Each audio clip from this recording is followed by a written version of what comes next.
সালের 21শে ফেব্রুয়ারি মুক্তধারা প্রকাশনা সংস্থার মালিক চিত্তরঞ্জন সাহা ভাষা আন্দোলন দিবসে বাংলা একাডেমি প্রাঙ্গণে একটি মাদুরের ওপর মাত্র 33টা বই সাজিয়ে বিক্রি শুরু করেছিলেন।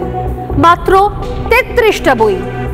সেটা সেই শুরু 2 বছর পর 1974 সালে মুক্তধারা তাদের প্রথম স্টল স্থাপন করে, যার মাপ ছিল 8 ফুট বাই 8 ফুট। বুঝতেই পারছেন কত ছোট একটা স্টল। আর তার পরের বছর বিভিন্ন প্রকাশক 4 থেকে 5টি স্টল আশপাশে স্থাপন করে এবং আনুষ্ঠানিকভাবে বই বিক্রি শুরু হয়ে যায়।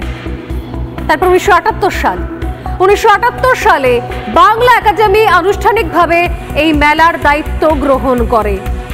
এরপর 1979 সালে বাংলাদেশের প্রকাশক এবং পুস্তক বিক্রেতা সমিতির সহযোগিতায় বাংলা একাডেমি প্রাঙ্গণে একটা প্রথম গোটা বই মেলা অনুষ্ঠিত হয়।